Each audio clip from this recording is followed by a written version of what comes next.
I'm Coleman Power, an organic grower, personal trainer, nutritionist. I've been saying this close to 2 years now. I'm the healthiest man in Ireland, and there's no one come up against me yet. But I'm looking for a competition soon. But I only say that for the fun of it. But the idea is that I'm super passionate about all things health in relation to organic foods. I suppose would be my niche. I have a master's degree in organic horticulture, and then combining the likes of, I'm going to say, the nutrition and the exercise together is kind of what I do with people, both online and in person. And I wrote a book all about, shameless plug, The Power of Organic Fitness, right? If you haven't heard about it, you've been living underneath a rock. It's the best book ever. It's literally, again, starting off with nutrition, goes through every different food item that you can eat for breakfast, lunch and dinner. And I would have a preference towards no particular one diet, but the idea is to find the foods that suit you. And the key thing, be adding in one more organic food to the likes of your diet would be kind of my preference. And that's kind of my approach to health in itself. So I kind of have a list of different things I want to talk about in today's talking event. It's more so the likes of, I'm going to say, organic kind of health hacks, which for the most part is just a simple way of living a healthier lifestyle with, I'm going to say, that approach to being outside. Everything to do with outside is linked with health, right? Whether it's, I'm going to say, something that grows in the ground, that's coriander, that's amazing, all right? And is so good for more. You guys who nearly know as much as I do, literally the benefits of adding in the likes of herbs and spices have nearly 40 times the amount of antioxidants, which reduce stress on the body. But go back to that point of literally everything to do with outside is linked with health. Most people, right, including us, well, me right now, are sitting inside, right? And we could be outside. There may be people listening to this in relation to going on walks, which is great. I try to move as much as I can. Even if I'm sitting down, I will use my hands because I want to move. We're actually born and designed to move. Yet we are now born into a world where we sit down for the majority of the time, and it's to switch up that to get us do walking meetings. I'm going to say incorporating some form of stretching, and my whole approach to that would be getting outside as soon as you possibly can in the morning, even on the days where it's absolutely pissing down rain, right? There is a real benefit to the likes of sunlight. Your eyes are the gateway to your brain, and it's really important for people to realize that if they want energy, it's actually not found in the likes of a cup of coffee. It's found in all things to do with the likes of that sun, right? Sun is very dangerous, but also we don't talk enough about the benefits of it. No thing will grow, no plant, no food, no cells can regenerate without sunlight. So it's so key to our health that we do things as much as we possibly can in that manner of an exercise routine, which the minimum requirement of exercise, whether you're my 4-year-old niece or you're my 96-year-old granny, is walking. We need to get outside. We need to do the simple things. And most people don't do the simple things. And that would literally change their health dramatically by really incorporating that in. So on that outside kind of aspect of things that people often don't do enough of, it's actually grounding. Grounding is, and it's grounded in science, right, of people actually touching their hands, right, off the likes of, or their feet, off the likes of either grass or sand or any living material. That is something that, again, is something that can boost your energy. That, again, you can get from sowing and growing your own vegetables, which is another massive niche of mine, and that I love to get more and more people to do, because that's you connecting with the outside. I'm going to say fields, all these puns in relation to, I'm going to say, growing your own food. We have gone so far away from what real food is, where it comes from, and as of last year, last year we cycled from Donegal all the way to West Cork, highlighting organic and regenerative farms. And on that, I suppose, whole journey, we had different events where we sampled the foods on the farm that literally were brought from a field and prepared on site, where you got to taste whether it was, I'm going to say, the pork, the beef, the fruits or the vegetables, everything else that was really made from it. And that's really what I want to get more and more people back to, because Ireland has a great heritage of the likes of foods that can be and are produced in Ireland, but we're becoming less and less of a nation to actually support them. So again, this year, that was the longest Mad Antimism. We made a documentary and a film of it, and we showed that in Galway in the Mad Yoke. If you haven't heard of that farm, definitely check it out on Instagram. It's somewhere in Galway called Craughwell, and as a result of that, they're opening up their farms to farm tours, and now there's a sauna in that location as well. Brian Dillon is the owner of that farm, and he's a real go-getter. He's as much energy as I have, and again, it's about going to these different farms and supporting them, because without our support, they can't continue to do what they do. And he's an egg producer of organic eggs, and for the most part, to even expand on that point, loads of producers out there. It's just about finding the ones that you can get your hands on. And for anyone that's doesn't want to do growing or isn't interested in growing, there's loads of people it's a veg that deliver to your door. Green Earth Organics, I've mentioned them and continue to mention them regularly. They're based in Galway, but they deliver nationwide. There are pork and beef producers. Brendan Guinan, a really good friend and farmer based in Laois, delivers all over Ireland, and that's literally your fruits and veg from Green Earth Organics, and your meats that would literally get it to the likes of your door of the highest of quality. And it's all about quality of food, that literally everyone knows that the better foods that you eat, literally the happier and the healthier you will live, for the most part.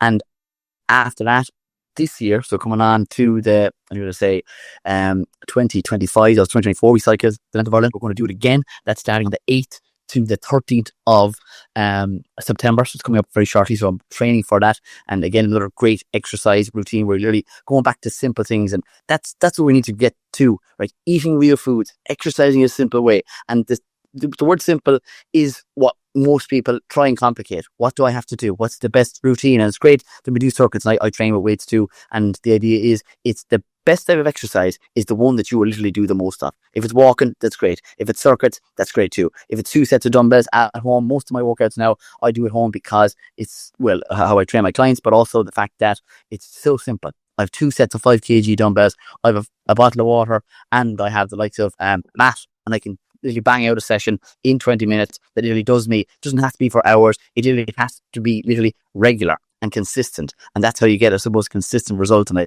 love quotes. And the idea is, right, you cannot get better at something you don't practice. And we have to literally exercise. And the more you do it, the better you will get. That's definitely, I'm going to say, such a simple point in itself. Therefore, consistency is key. That is, and expanding even on that point, daily, minimum of exercise, walking. We should be walking every single day, and that ticks the box, right? So there's like this box that are a list of things that literally need to be done every day. Walking, essential. We know we have to literally eat healthy. We should be eating healthy every day, right? And something that's come up in several different talks that I've been doing very recently is like, oh, now what about different treats, or do you ever have cheat days and stuff like that? If you're labeling your diet as and having foods and calling it, and you say cheat meals or good and bad, you're clearly doing the wrong thing. Like, treating yourself should be to the best food possible, right? And that's just my way of thinking. It's I'm going to say maybe a better way than most to label food good or bad, because that puts you in like the sin bin and goes down to the Weight Watchers kind of idea of putting foods in good or bad. And I won't go down the Weight Watchers kind of route of what they're doing and they're rubbish. But the idea is, I would walk every single day. And the idea is like to add in an extra couple of hundred steps. Simple health hack of the day: park your car in the furthest car parking space where you go to work and or when you go shopping. Those 200 turn into 2,000. Those 2,000 turn into 10,000 over the week, over the month, over the year. And most people are struggling to get the 10,000, okay, that are struggling with their health, that any have health issues at this moment in time. So I would always tell people to walk every single day, to eat healthy every single day, and find the foods that you really like. You can have fruit, and people often say, oh, what did I have as a treat? Organic apples are in season right now. If you don't have an apple tree at your house, you can grow them in a pot. I'll send in a photograph if people want to see a photograph of it in a bag, right? Because I buy them on and buy them and then I sell them on to people. I don't even have time to pot them. I put them into the empty compost bags, or just roll down the sides, put in a couple of shovels of soil that I get from the side of the road, the ditch, and fire it into that. And as a result of that, that nearly has produced apples in one growing season. You typically get, so you can buy apple trees at this moment in time. And a tip for people who are looking to purchase an apple tree is English Fruit Nurseries. No affiliation again with any of the farms. I don't ever get paid to mention a farm. I mention these just because these are the producers and the connections that I've made over time, and that are reputable, either a farm and or the likes of an apple nursery based down in Wexford, English Fruit Nurseries, and we'll put that in the chats and or send it on to people if they want, or you can message me through social medias. I'm on them every day. Coleman Power is my social medias. We can put it there, maybe in the chats after, and just Coleman Power, and then Organic Fitness. But if you type Coleman, there's no other Coleman. Pretty much one's enough in the world as it is. So yeah, an apple tree that I would just came back from a walk. Lovely stuff. Can I see that comment? Just came back from a walk to the town, and a couple of plums and a bowl black. Yes, that is magic. Hope it didn't mute there. So fruit is literally nature's candy. Getting that into your diet and stewing the apples, lads, right? You can add a spoon of honey. You don't have to add a spoon of honey. You can just literally put the apple, and to remember this point, it is harder to get at this moment in time organic cooking apples. So using an eating apple that will have natural sweetness nonetheless, and you can just add water, and you can add spices that again are going to give you those antioxidant benefits and reduce stress on the body, whether it's cloves and or some people like to put in cinnamon. I'd be a firm believer in that, controlling your blood sugar levels and having it with really a delicious just yogurt, but not just any yogurt. And my preferred yogurt would be, I'm going to say, Glen Isk organic yogurt that again is based in County Offaly, and that's something that's low fat, and you could sprinkle maybe some cacao on it. That's going to have the likes of high magnesium, which has a knock-on effect of, I'm going to say, a spoon of that is 40% of your daily recommended amount, which is 300 milligrams of the magnesium, which is aiding in a better night's sleep, which is another, massive important point to add more of those different type of foods that do contain magnesium. Is it better to have fat in our yogurts? Very good question, right? And the idea is it better to have it? It depends on, for the most part, what we've had overall in that given. I typically go with that yogurt because it's something that I use towards the end of the day, and I want to have other fats in it. So it's not that I'm a major fan of low-fat yogurts. No, I am a fan of it, but I still add fats back in. So I mentioned cacao there on that point. Or we could add pumpkin seeds or chia seeds or flax seeds that would have fiber too. And those are things that help, passing stools and most of a lot of people, if we're not going to diet, we need to be talking about it, because that literally is where we eliminate toxins in our body. And I would have that yogurt regularly, if not every second day, every day, just with the adding in of, I'm going to say, those healthy fats in a different food item to make it a more complete meal. As we all may know, is protein, fats, and carbs. The carbs are in our, I'm going to say, fruit. The fats are in your cacao, and the third is the protein. So if we were to have a full fat yogurt, we would be getting higher fats. And for some people, especially at the end of the day, they might go over and they might affect their body composition, which mightn't be in alignment with what they want for their fitness goals. Most people, for the majority of people, they would say their fitness goals, they would like to lose weight. For 100 grams, if the tub is the 8 all. I was thinking breakfast. Yeah, well, again, you can have it with your breakfast. You can have typically the full fat yogurt. Let's take the example of the Glen Isk one, is something that, would have lower protein content and higher fat. Not necessarily that that's good or bad. It's just to be aware of the food that you're eating and what macronutrients literally they do contain. And that goes on to that simple thing of reading food labels and being clear on the amount of foods that you literally need to consume on a daily basis for you having enough energy levels, and all in alignment with what I'm going to say. If I was taking someone as a client, I'd say, what's the first, I'd ask them, one of the first questions I would ask, what is your fitness goal? They would say to me, right, I want to improve on my nutrition, I want to increase my energy levels, and I want to lose weight. I say, perfect. You tell me, next question I would ask, what you're having for breakfast, what you're having for lunch, and what you're having for dinner. Most people would say to me that they skip breakfast, and we can have the argument that is breakfast the most important meal of the day? Well, it's definitely one of the top 3. So from that, right, it's really important to remember that we have to eat a certain amount depending on your height, depending on your weight, and yogurt. Yogurt is a winner for me, and it's many others, because it's a no-cook protein source. Most people say they don't have time, right? Yogurt, you don't have to do anything. You just literally take it out of the fridge and add fruit to it if you want, or just on the go. It's in your hand, scoop it out, or bring it to work with you, or leave it in the fridge wherever we're currently located.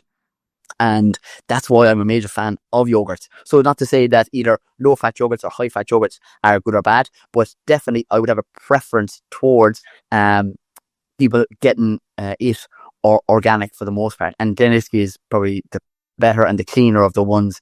And I would suggest people not to buy the ones that are sweetened, because we have an abundance of fruit that are in season right now. And people often say that being healthy or getting things organic. Organic is a registered term. You don't have to have something organic. When you go out to the apple tree at home, it actually isn't organic. It's grown organically.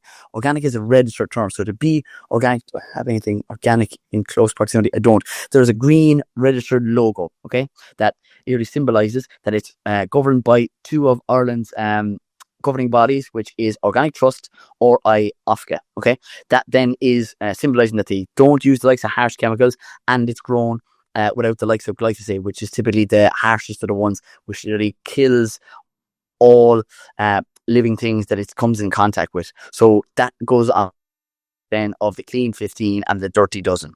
Okay, some people may have heard of that. It's literally a list of food items that is made out every year, that are foods that are heavily sprayed throughout their whole growing cycle. So from the day it's sown to the day of harvest. And typically the longer it sits in the ground, the more opportunity it is to be sprayed to keep down the weed.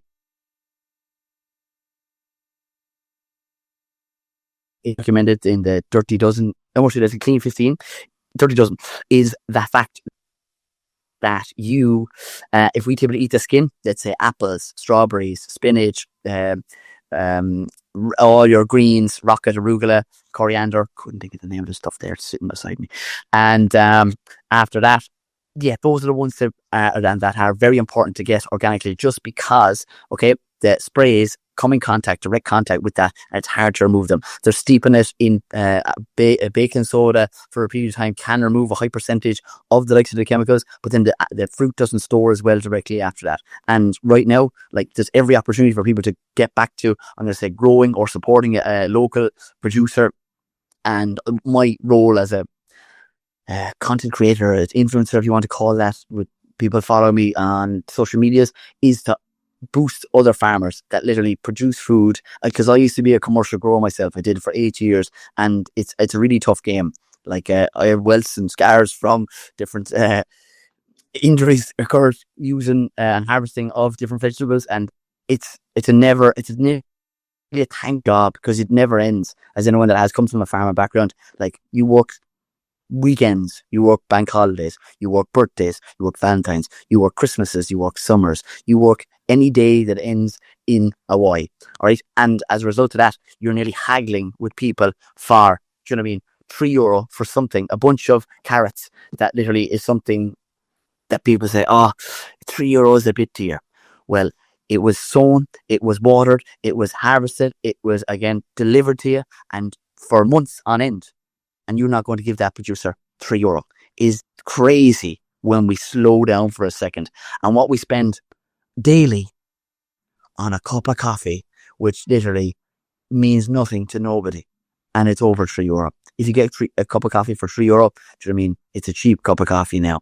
And that's that realization that I'm trying to get more and more people to actually open up their eyes and come out to the farms and or grow a little bit of your own. And we have a better understanding of, Jesus, that took absolutely a massive amount of effort to grow that broccoli. And I actually don't even recommend growing broccoli, because it can take up to 4 months. And literally, I'd love to even put it in here now. I'll ask a question to make this even more interactive. How many heads of broccoli do you get from sowing one broccoli seed? So that's the question. You can put in some of your comments, and I'll see them come up here very shortly.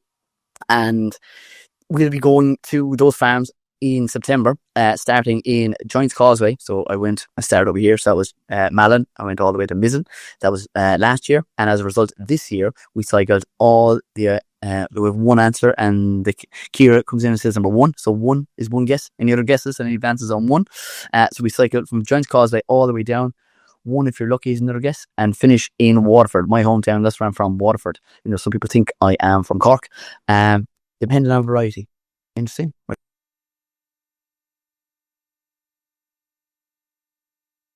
At tours, we get to see the farmers and what they have to, I'm going to say, produce, and they give us the tour and the history and of the land. And it's an experience that literally you will get nowhere else, because it's very few places and very few farms are actually able to take people onto their property.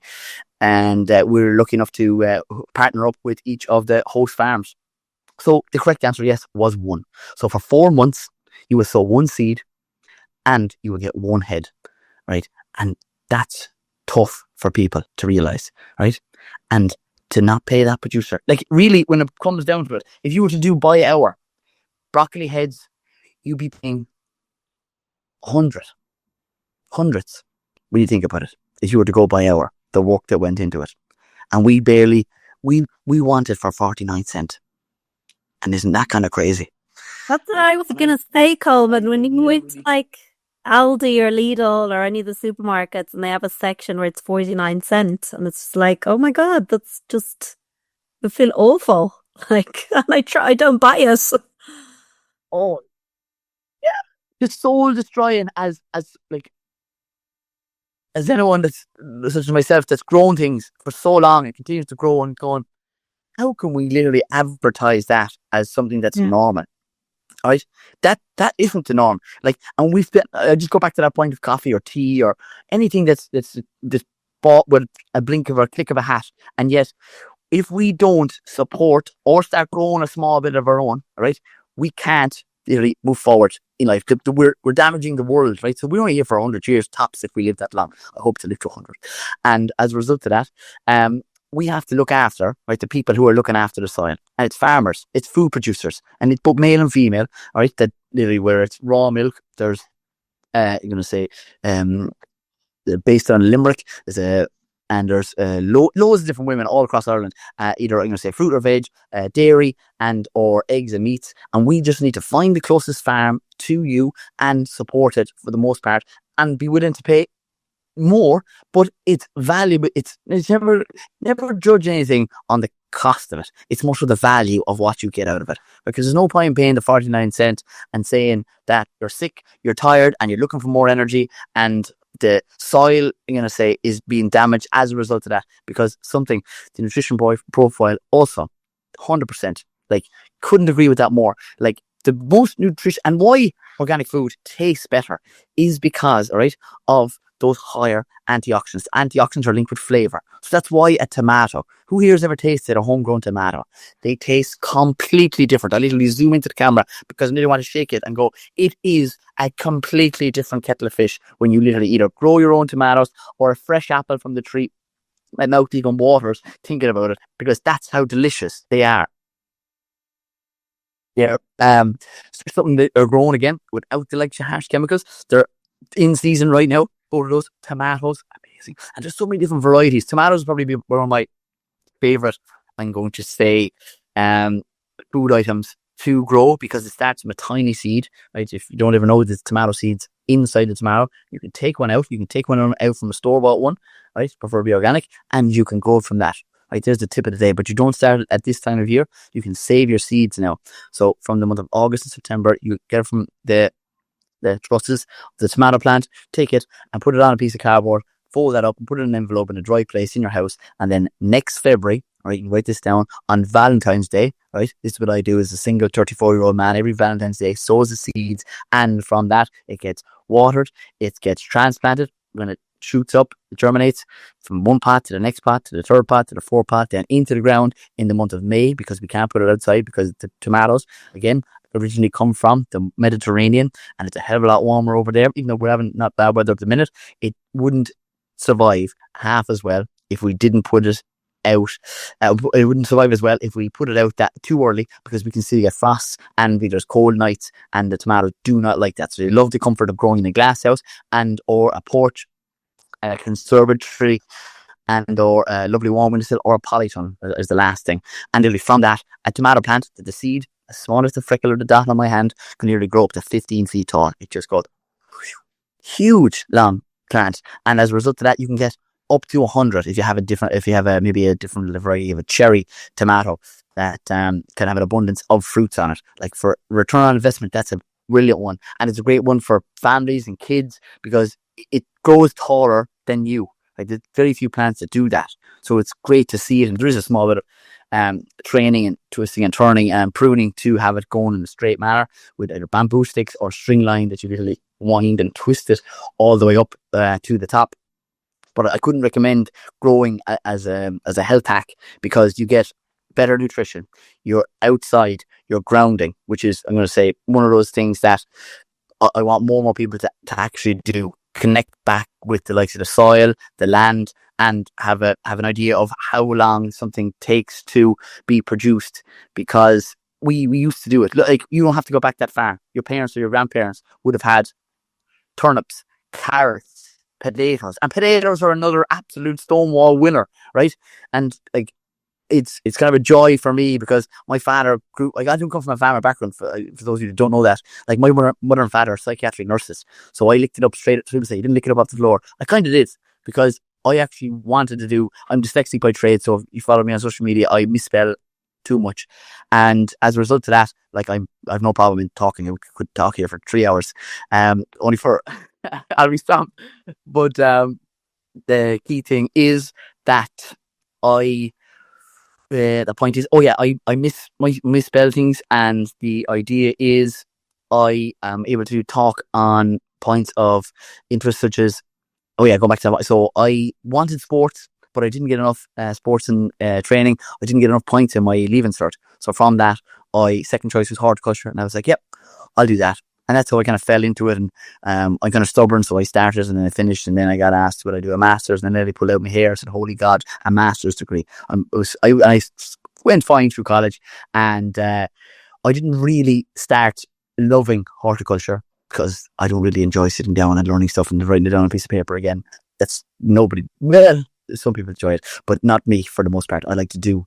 And as soon as I started growing, I really was hooked. Tasted my first homegrown tomato when I was 23, and I said, I'm never going to eat the other stuff again, because it tastes completely different. It's just, I'm going to say, a mismatch of flavors that nearly, as soon as it hits your taste buds, it's just magical. And every year it's the same. Like, and the joy from sowing your own tomato seeds, going out to a polytunnel, to tasting it, is such a treat. And I love that now passion of, I have that passion, and I'm able to pass it on to other people who want the same, who want to literally start growing a tiny bit and show their kids how a tomato plant grows, or the likes of a potato, which again, for people that don't know, you get one potato. It's the only gamble I ever want you to do. Put it into a bag or a bucket, and you can nearly get 10 back. Right, and I'm going to put up a video very shortly about this year. I grew spuds at the home house of my father, and just put it into a bucket, and we got a little bit of seaweed. But we put in one, and we got 20 back. 20, lads, from one, and there's very little to be done. Add water. That's it. Like, as something, you get something in a bag, and you add water to it. This is that simple. Put one spud in the bucket. How much soil is important? How much soil is important, and what do you suggest we check for in planting? I'm going to read that again. How much is soil important? How important is soil? I'm sure that's going to be. And what do you suggest we check in for planting? It's nutrition. Okay, right. On that point, how important is soil? We can't do without it. So soil is very important. And the fact is, what do we do to check that we have nutrients in it? You could and can go specific and do a soil test, but that's not the first thing I recommend. I just recommend you start growing. Plants will actually tell you what they're short in if there's a deficiency in the soil in the first place. But as a precautionary method, I would literally water it with the likes of nettles. Okay, nettle water, nettle tea. You get the nettles, cut them, steep them in a bucket. Okay, 48 hours later, that then is, we'll call it your My Wadi concentrate. From that, that's high in nitrogen. Nitrogen is what gives a plant leafy growth. Okay, gives everything a lush green, I'm going to say, color. So that lily is a sign that it is thriving. And from that, you can add that to anything, and it will speed up the point of which, from sowing a seed to harvest, whether that's coriander, whether it's kale, whether it's spinach, whether it's broccoli. Don't recommend broccoli. One head 4 months, lads. Don't do it to yourself. Go with the likes of maybe rocket, which is a much better return on investment from sowing a seed to harvest in itself.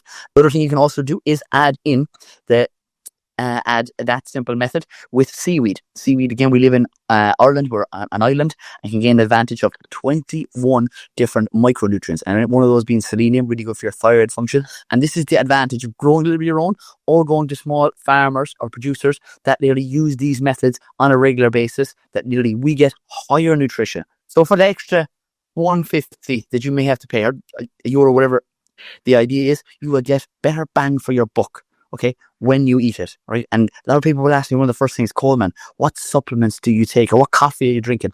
I don't drink coffee. I just drink water, right? But I eat the best foods I possibly can on a regular basis, right? Do I eat cheat meals? I don't call them cheat meals. I like to treat myself with the best foods. I am occasionally will have my mother's beautiful homemade apple crumble, and now that really the black currants are in season, it'll be like black currant maybe mixed in with the apples in a stewed apple way, and that's literally what we need to get back to. More single ingredient home cooking, and these are the health hacks really that people are missing out on for the most part.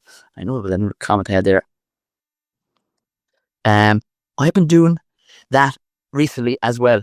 Oh, comfrey. Comfrey is really good too. Yeah, comfrey is another one of those things that if you don't live close to the sea, you can plant comfrey in your garden, and as a result of that, taking the leaves off it and then crushing them up to open up the cells of each one of those to allow it to steep in the bucket. It's just a tea method, whether it's seaweed, nettles, or comfrey. Comfrey, again, containing a high percentage of micronutrients that are then added to the plant to get it to thrive. Like, when you start to do that, the plants literally, I'm going to say, do come on leaps and bounds. And you can go into a store. People say, what stuff will I buy in the shop?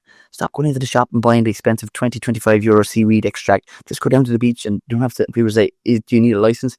It is far commercial to stop commercial growers going down there and getting the truck and loading it on. You only want a handful of the stuff. You put it in a bucket and you can reuse that. How long does the seaweed last? It's kind of like a tea bag. You can use it 1 cup, it's strong. Second cup, not as strong. Third cup, it's getting water in water, but it goes longer than 3 cups if you get me. And it's a bucket you have at the time. So yeah, love the questions. It really helps with the interaction. Do you just compost the seaweed, or can you soak it also? Oh, you can reuse that seaweed. Oh, so you use that seaweed to go on to the likes of your either. Now we're thinking in my head as a grower, we're thinking of putting the beds to bed. Okay, so using that seaweed and putting it on top of, let's say we've harvested potatoes, because new potatoes are in season right now. We've harvested all our potatoes, which again are a beautiful carbohydrate to get into your diet. And no, the white potatoes don't make us fat, lads. Really, they're delicious. So we put the seaweed after we harvest the potatoes directly on it, and you can either put cardboard down on top of that, and obviously a pallet or something over that area that you've already harvested your potatoes. And from that, then that's something that maybe the worms will do and do their work, aerate the soil, grabbing that bits of seaweed and bringing it down. And from that, usually again, are getting your seaweed micronutrients, and whatever fibrous materials are left then is used by the beneficial microorganisms that are located in that soil. So seaweed is really so good for the soil and so good for us as well, because healthy soil means healthy plants means healthy food, and if we eat the healthy food, we're literally then going to be thriving out the other side of it. Like, because food is the key to health and is going to solve 90% of people's health problems if they actually ate the right type of foods, from, I'm going to say, potatoes to carrots to beetroot, which is probably one of my other favorite vegetables to grow. There's very, very little pests and diseases. It's something that has that purple color. It's way easier to grow than blueberries because you need ericaceous compost or soil for that. That's why they typically grow well at bogs, blueberries. And you can also get blueberry plants. I feel like I should be sponsored by English Fruit Nurseries. You can buy blueberry plants from himself, and you can also buy red currants and black currants, lads. If you're in a house and you have your forever home, it's something that you should actually set yourself up with. Fruit bushes, fruit trees, you cannot go wrong. So the idea of that is a red currant or a black currant or a white currant is literally a stick that you can get from someone who has a bush or a plant already.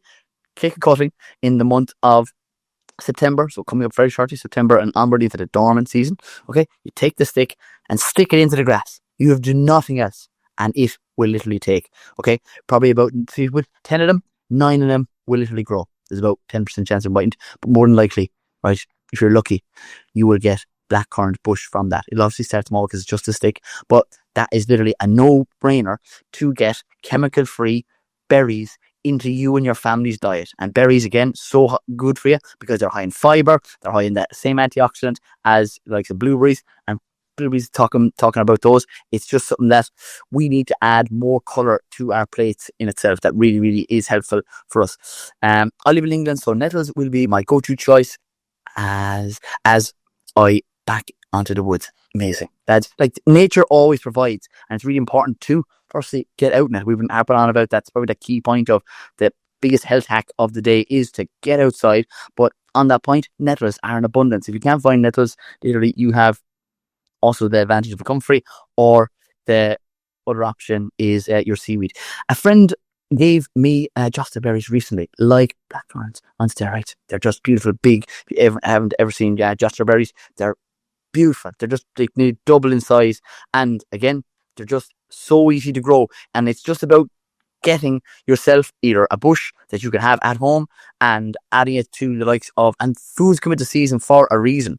How do you do slugs and snails naturally? Perfect. Really good question. So there's a couple of different things that I would suggest to people that are struggling with slugs or snails. The first thing is, watering. Most people that literally have either glasshouse or polytunnel, they do the watering at the incorrect time. They've had such a busy day. They have kids to dress, put on all their clothes and head out the door. And whenever what happens is they spend 8 hours in work. They come home, they cook the dinner, and they go, oh my God, I'm going outside now. Going into that polytunnel, what are you going to do? There's a bit of watering. They go watering. And when do slugs typically come out? And what do slugs typically like? A lovely, damp, cooled, conditioned, and more so wet area. And we really create that environment for them every single night. And then we wake up the next day and the slugs have literally went rampant because they've just literally come from outside and they come straight in and they'll literally devour whatever's on offer, what you literally give them. Okay. So that's the first thing. Watering first thing in the morning and or at lunchtime. And there's a myth that's out there and it's written in gardening books. I can't still believe it's still being done, right? Your plants do not scorch if it's sunny and literally it's been watered. Because what does happen in nature, in Ireland, when it rains and we get the sun 2 minutes later, all the plants and all the veg don't disappear and burn and shrivel up. Okay, so try it yourself if you don't believe me. And I've been growing long enough now, 10 years organically, that whether organic or not, but growing 10 years, it's the fact that it doesn't affect it. So watering at lunchtime is absolutely fine. In different countries, though, as most of us in either the UK or Ireland at the minute, maybe the Mediterranean or maybe Brazil or much warmer countries, will have that effect of the water droplets maybe staining a leaf and then damaging it because of the high temperatures. We don't have anything over typically for a longer period of time 30 degrees here in Ireland. So that's the first thing. Next thing is with the slugs. So healthy soil is a healthy plant, and it's literally just like the plant kingdom, the survival of the fittest. Slugs will typically take the plants that are struggling. Okay, so we have to have a healthy soil with either the watering of our comfrey or our seaweed. Really good examples there to have a healthy plant that inevitably, right? Just like the slugs are bullies, they literally do the exact thing. They pick on the small, the weak, the vulnerable. So if you have healthy plants, you are less likely to have slugs damaging and eating your plants. That's the second thing. The third thing for the slugs is going to be, I'm going to say, putting a perimeter around it so that, right, the slugs don't like. So what do they like? They like it moist, right? So they also would not like if we added in eggshells crushed all around. If you're not eating eggs, you need to start eating eggs unless you have intolerance to them. Right? They're literally a natural protein ball and they have lovely healthy fats. If you're in trouble for food options, literally you boil 6 of them, you can bring them to work, have them in the car, bish bash bosh, cannot go wrong with that. And especially if they're organic, like omega-3 anti-inflammatory, get in. The darker the yolk, the higher the antioxidants. And on that point, it's eggshells crushed all the way as a perimeter around the likes of any of your plants is going to be the third tip, or grit, right? And tip on top of that is not to water at the front or the back of a polytunnel door if you have a polytunnel. And if anyone has a polytunnel or glass house, just make sure you put it in the comments or the section right here. And then the fourth thing to prevent the likes of your slugs that I've been trying for the last year now, because there's a lot of things written about it and put up on social media and it's working, is putting a copper rod into the likes of your growing area, whether it's a raised bed or a polytunnel or a glass house or even a pot, will bring in energy from the atmosphere and send it out into the bed. Right, might sound a bit woo-woo, but think of, right, the example of, you ever seen two magnets and you're trying to kind of rub it together? It's that kind of, I'm going to say, an idea that I'm trying to get people to imagine for the likes of the copper. Copper pipe can be a couple of feet off the ground. You can put a bamboo stick in and a copper coil that you can get in garden centres right now and make it decorative. You can make a teepee of them and put the copper coil all around, just pulling in that energy from the likes of the atmosphere, putting it into the ground, and your plants will also thrive as a result of that. So it's a double tick. So that's 4 different things to helping anyone struggling with the issue of, I'm going to say, slugs attacking your plants. I had another question or a comment coming in here now. Just built the bed, nothing growing yet, but there's slugs everywhere. They eat cats. Gluttons for punishment. They drink too much of the beer and they actually fall over their own. So that's the fifth, if not sixth, different examples of controlling the likes of your slugs. If you've nothing in your beds right now, these are, I'm going to say, 4 different vegetables you can sow at this moment in time. You can grow perpetual spinach. You can grow the likes of, I'm going to say, rocket going into the winter months.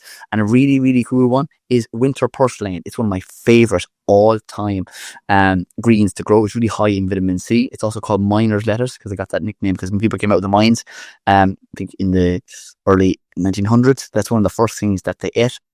Right, and you can also get yourself at this time of year, not the 12 months of the year, we can buy apple trees. It's only in the dormant season. You can order your trees or buy a tree, or again, you could grow from seed, but we won't actually know what variety it is. So you're actually better off because all apple trees are grafted, right? And that's something that you can get from any garden centre, but I don't recommend the garden centres because they're trees from Holland and it's much warmer over there, and that's another reason why your plants or most of your trees can get either say fire blight and or get canker, which is like the cancer of trees, right?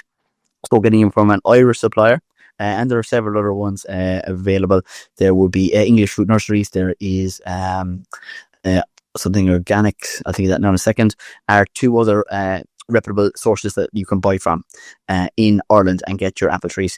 And there's a place in Scariff that you can also visit at this moment in time, and you can actually taste the apples. And as a result of that, you can then pick the variety that you like the taste of in the shop or the nursery down below. So that's very cool. I'm going to say place Scariff is the place in Clare that you can go down and that's the organic centre. But yeah, and I think that was the 5. I'm not very green fingered, and then away in sun for 2-3 weeks. So what is most hardy and can be grown with slight neglect?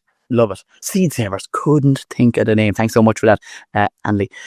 Seed Savers. Yeah, that's them. And perfect. So what is literally an easy, there's another example here of an organic fitness food. Kale. Kale is quite hardy. Yeah, very hardy. But remember, in the summer months, it must have a netting over it because we have the issue with cabbage white butterfly, which lays its eggs on the underside. And I actually have a group there that kind of messaged me in the background today about that, about growing a growing group they have, and they're like, Mike, there's something eating my plants, they're like devouring it, and it's like it's nearly moving. The caterpillars literally will destroy it because the cabbage white butterfly comes along at this time of year, the warmer climate or temperatures that we have, and lays its eggs on the underside of a leaf, typically brassicas. So that's kale, Brussels sprouts, that is your turnips, that's your Swedes and your radishes. They will lay all of their eggs on the underside of those leaves, and what hatches out of those eggs is an abundance of caterpillars that literally will devour your plant within a couple of days. And if you have things, kale or any other brassica growing right now, make sure you have a net on it. If you don't, you're been absolutely blessed that the cabbage white butterfly hasn't found it.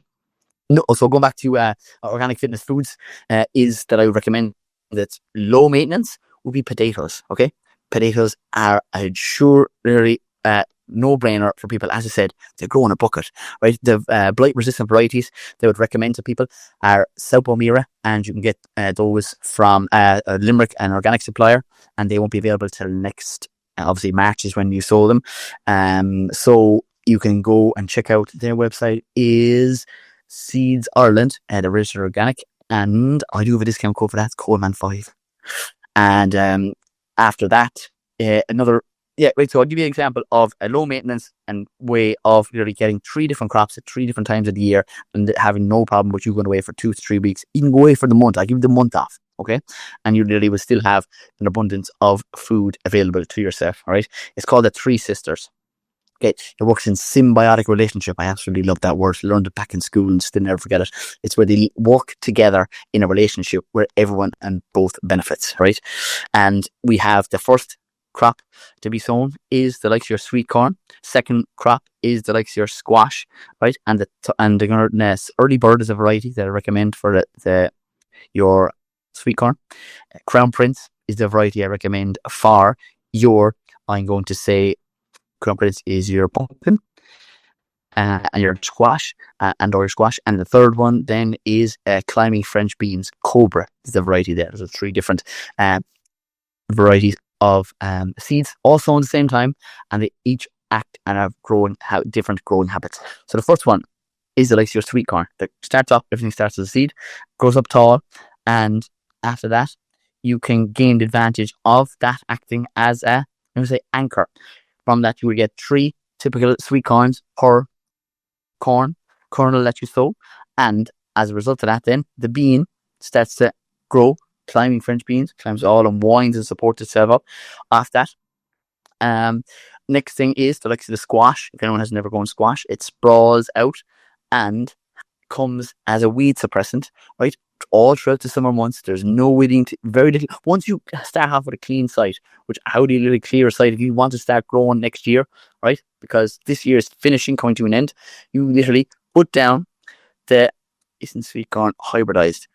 Yes, you could say that. Yeah, but you can get ones that are, which most vegetables now are hybridized. Do you know what I mean? The carrot wasn't actually typically something that is natural to that orange color that we know today. It was actually selectively bred. So there are benefits to selectively breeding carrots to be a straight manner as opposed to the little smaller ones that we used to get. And the same with whether sweet corn or anything else. And getting your seeds organic is probably something that I would also suggest, and that's why I recommend seeds are organic. And that's something well worth noting. And I just want to say, I don't like sweet corn. Is there anything else tall? You don't have to sow the sweet corn. You could put in a pole to stand up tall like that. The only reason sweet corn works absolutely perfectly with that is because it has very little fruits or kernels, or 2 to 3 max. You're going to get is 3 sweet corns off each one of those, and they probably could be 5 to 6 feet tall, depending on the location and the soil conditions. But for the most part, yeah, you don't have to have it, and it's just something that has very minimal leaves, and the leaves are spread and sprawled out. So there's few other plants that come to mind directly, unless someone else can think of one off the top of their head, that would act as an anchor. But you can use a stick. You could use, as I said, a bamboo pole to be put into the ground to just act as that support, and you will get the 2 sisters as opposed to the 3 to gain the advantage of that. So that's the 3 sisters. Potatoes are an absolute no-brainer. And actually another organic fitness food that I recommend that people may not have heard before, right? Tell me if you have, I'd love to know. It's called yacon, right? It's kind of like a new superfood, okay? It's also commonly known as a ground apple, right? It goes underneath the ground, but you don't have to earth it up. And from that, it's something that has a sugar. It's sweet to taste, but doesn't affect your blood sugar levels. Okay, it's fructose something saccharides, I think, is what the exact sugar is labelled as. But for the most part, it grows very well in Ireland. It is something that's from South America, like the potato, and again grows very, very easily. And you can get those. You need to have a growth spurt and plant it again in March. And once you put it into the ground and it starts to take off itself, there's no maintenance because it's a huge tall plant like sweet corn is. And that's something that is a no maintenance crop. You sow it in the month of March and you harvest them in the winter months. So it's a really good one for schools or anyone who just wants, I'm going to say, and it comes into season for a reason. It's a high percentage of water and high percentage of fiber. Typically coming into season in the winter months when we don't drink as much water. I have to remind myself to keep drinking water every time I do it because it's the simple things that we do that really improve your health. But yacon is an absolute no-brainer for people. You can get that from Fruited Farm. They're based down in Bantry, West Cork. They deliver to your door. They're a really good supplier of all garden tools and seeds as well. And I'd recommend them. Elmer is the owner of that. And you can't go wrong with a yacon. Has anyone here ever heard of yacon? It contains a specific type of fiber that's really good for beneficial for the likes of your gut health. It is called inulin. Inulin feeds your beneficial gut bacteria. As we all may know, that 90% of your serotonin is produced in your gut, and the more we eat of these particular type of fibers, the better our gut health is. Other more common fruits and also vegetables that would have that inulin would be onions, garlic, and leek. And again, we typically have them in the winter months. And there's another one, yacon is the new one. And also the fifth one that's high in that type of fiber is Jerusalem artichokes, which is an absolutely, and chicory really high in that too. And it can be grown in the winter months, because in Ireland you can actually grow in 12 months of the year, with the, I'm going to say, major advantage of those foods in a polytunnel or glass house. Okay, so that's all the things that would be advantage and can be grown, such as, I'm going to name out 5. Right, your winter purslane can be grown in the winter. You have your rainbow chard, you have your mizuna, you have your tatsoi, and your rocket. We're all 5 different greens that can grow and have the ability to withstand any frost that we do get, especially in the months of December and sometimes January. We can harsh frosts. So those are 5 things that can be grown in a polytunnel, and you'll be able to harvest those fresh for the likes of your table at the 25th of December, when literally people are sitting down to foods that are grown just only meters outside the likes of your back door for the most part. So that's literally what I would always suggest to people, I suppose, for better health, is eating the best foods that literally haven't been sprayed, that you can really get your hands on. And we have a great opportunity in Ireland for growing. We have a great climate for growing. It's not too hot, it's not too cold. I would like to say it's not too wet, but some people would disagree with me. But I would always suggest to people to start growing even anything at all for themselves, because it has a massive knock-on effect to, I'm going to say, your overall health, inclusive of sleep. Because when you get outside, you have that, I'm going to say, sunlight that registers in the likes of your eyes and to your brain to literally produce, I'm going to say, that melatonin, which literally is, I'm going to say, something that people are taking a medication. But if we actually did the simple things, we got outside, we ate dark leafy greens, from the kale to the broccoli to any of the others that are green in colour and high in magnesium. You can also get that magnesium. You can eat your daily recommended amount of magnesium from whole foods, from 100 grams of beans. 100 grams of, I'm going to say, 100 grams of beans will be 20%.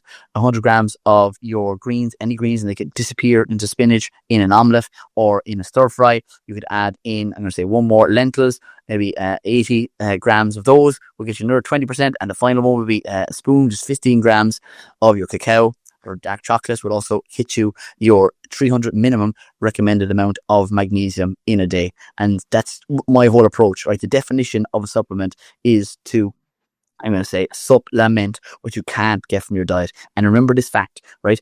All the vitamins and minerals come from the ground. What's grown in the ground? Every different organic fruit and vegetable. And Ireland has an abundance of food producers. We just literally, I'm going to say, gain the advantage of Celtic sea salt. Yep, nothing wrong with salt. It's very important to add it. It's a natural electrolyte, especially for exercising. And from after this, I'm going to say, talk, I hope that people would start exercising, whether it's from, I'm going to say, walks minimum. Set yourself the target. You don't have to buy the fancy watch. I don't buy the fancy watch. There's a timer on there's a clock on your phone that when you're walking around, that usually will tell you. It's called Pacer, or the Health app if you have an iPhone.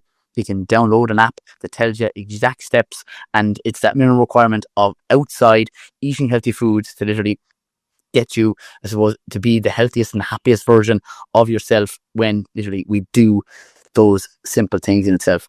What I'm going to do now for the last, I think, 5 minutes, if there's any specific questions that anyone would like me to answer in relation to, I'm going to say, exercise and or nutrition or growing or anything that we've kind of covered from, I'm going to say, the outside activities or even sleep, you can drop them in the question. I know we have people over from the UK and mostly in Ireland, but shoot over any questions that you guys would have. And I'd love to answer them for the most part. People are plenty interested in the growing, which is great, because it is kind of a niche thing that I love to teach. And it's a dying trade is what it is, because we've, I suppose, disvalued food for it being sold so cheaply in the discount stores. We won't even mention them. We know who they are and what they do. And as a result of that, glyphosate, here we go. Glyphosate is in our mains twice a year. Do plants absorb it? from water. Glyphosate is in our mains twice a year. As in it, yeah, glyphosate is in the water table, right? Once it's sprayed on fields, it doesn't disappear. It literally stays in the soil or gets washed down, and what's down there is the water table. So there's a water table that's there that goes here, ends up in the water cycle. So it is in our diet. It's even in my diet, if you get me. And I eat a high percentage of my diet organically, but we can't change the past. We can only change the future, and we need to minimize. Okay, very hard to eliminate it because there's a high percentage of people using it, and it's not always the farmers to blame, because we have the common man or woman that goes around their house or estate and the council that spray the periphery edges. We spray footpaths, right, to nearly death, and parks with glyphosate, which is the active ingredient in Roundup for those that don't know it. And it kills a Schickman way pathway, literally the vein, shrivels up a vein that literally allows nutrients to be taken up by the plant for it to literally live. So that's what's happening on a large scale, even though it's only a small bottle or handheld bottle that people are spraying. The dandelion, which is again another food item, and it is a weed, but the definition of a weed is a plant in the wrong place. Dandelions are so beneficial to you, and they do contain the inulin as well. But like, it's about minimizing. So either growing your own is probably the simplest way, and its packet of seeds cost you $2.50. Even now one here doesn't have $2.50, I'll send you $2.50, and from that you can buy your first packet of seeds, even organic. Like, that's cheap as chips, really, and you get so much benefit. You get massive value from growing on your own, and that's even, I'm going to say, even if you fail, because you're outside, because you're getting natural sunlight, you're getting all the benefits from being outside and active. Considering mains water has some chemicals, is it better to water our plants with rainwater? Yeah, it would definitely be, and it's something that other countries have been doing, and you can connect water butts to the sides of houses right now, and it's a great way of, I'm going to say, being more environmentally friendly, and I definitely would suggest it. Yeah. Growing is a gateway drug. It is, and it's super addictive, because once you start, you want to get more. You go into the gardens and you're like, oh, let's go over here and see what. Oh, I haven't ever seen these before. I'm going to grow these, right? You know what I mean? Like purple radish. I've never seen that purple radish before, and you're really trying to impress your neighbors or your partner or whoever, and you're out there. It's something that not only you don't gain the advantage of just higher nutrition, it's massive health benefits, as we've kind of discussed, from, I'm going to say, improved mood, better skin complexion. It improves the likes of your beneficial gut bacteria, which is literally located on your skin, which is your largest organ of your body. Like, I can't recommend growing enough, from someone who had no clue.